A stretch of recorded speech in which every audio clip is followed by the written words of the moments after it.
Assalamualaikum warahmatullahi wabarakatuh. Alhamdulillahirabbil alamin. Wassalatu wassalamu ala asrofil anbiya mursalin wa ala alihi washabihi rasulillah ajmain amma ba'du.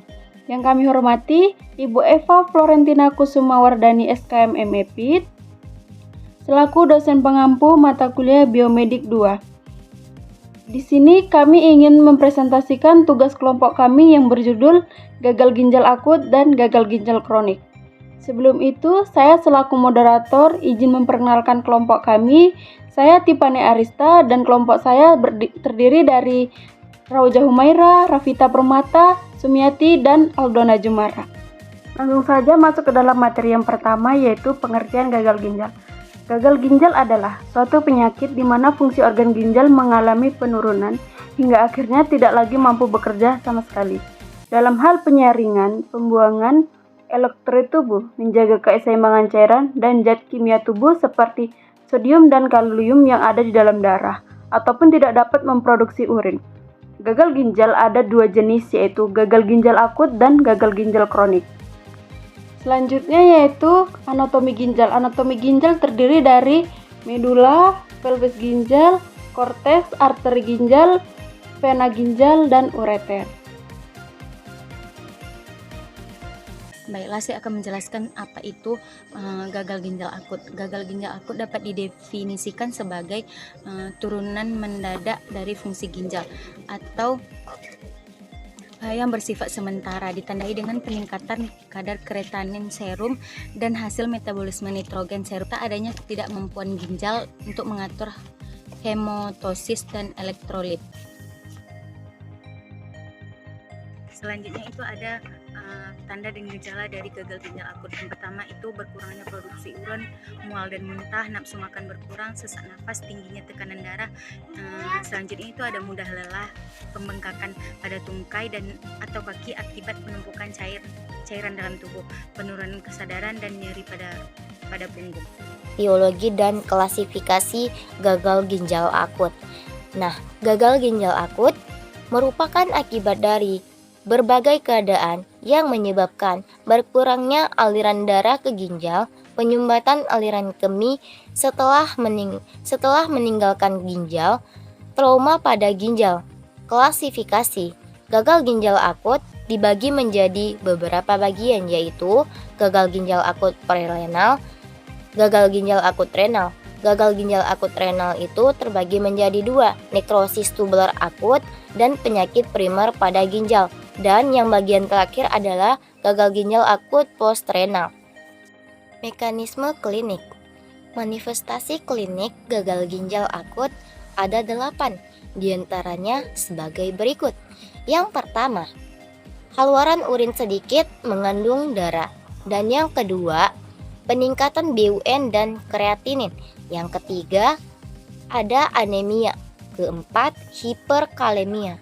Dan yang kelima, asidosis metabolik. Dan yang keenam, udema. Ketujuh, anoreksia, nausea, vomitus. Dan yang paling terakhir nomor 8, turgor kulit jelek, gatal-gatal pada kulit. Patofisiologi. Beberapa kondisi berikut yang menyebabkan pengurangan aliran renal dan AN. Fungsi ginjal, hipovolemia, hipotensi, penurunan curah jantung dan gagal jantung kongestif, obstruksi ginjal atau traktus urinarius bawah akibat tumor, bekuan darah atau ginjal, obstruksi vena atau arteri bilateral ginjal. Jika kondisi itu ditangani dan diperbaiki sebelum ginjal rusak secara permanen, peningkatan BUN dan oliguria.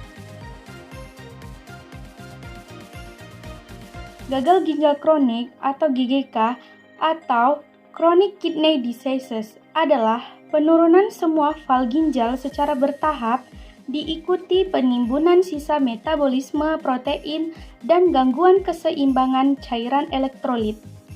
Tahapan GGK dapat menjadi gagal ginjal terminal atau GGT, di mana terdapat akumulasi tosinuremia dalam darah yang membahayakan kelangsungan hidup.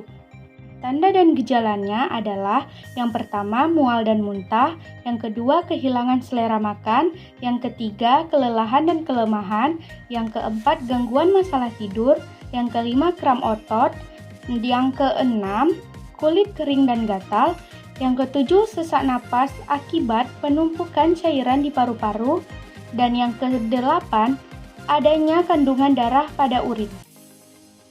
Selanjutnya adalah etiologi. Etiologi penyebab dari gagal ginjal kronis adalah tekanan darah tinggi atau hipertensi, penyumbatan saluran kemih, glomerulonefritis, kelainan ginjal misalnya penyakit ginjal protista, diabetes mellitus atau kencing manis. Selanjutnya klasifikasi berdasarkan derajat penurunan valve ginjal jika dapat diklasifikasikan sebagai berikut. Yang pertama, stadium 1, stadium 2, stadium 3 dan stadium 4.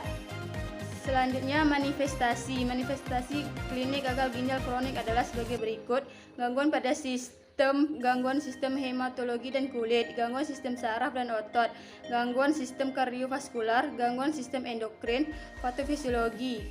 Fungsi ginjal menurun karena produk akhir metabolisme protein tertimbun dalam darah sehingga mengakibatkan terjadinya urin dan mempengaruhi seluruh sistem tubuh. Semakin banyak timbun produksi sampah, maka gejala semakin berat. Retensi cairan dan natrium dapat mengakibatkan edema berat. Potensi cairan dan natrium dapat mengakibatkan CHV dan hipertensi. Hipotensi dapat terjadi karena aktivitas renin intensif dan kerjasama keduanya meningkatkan sekresi aldosteron. Kehilangan garam mengakibatkan risiko hipotensi dan hipovolemia. Muntah menyebabkan perpisahan air natrium sehingga status urin memburuk.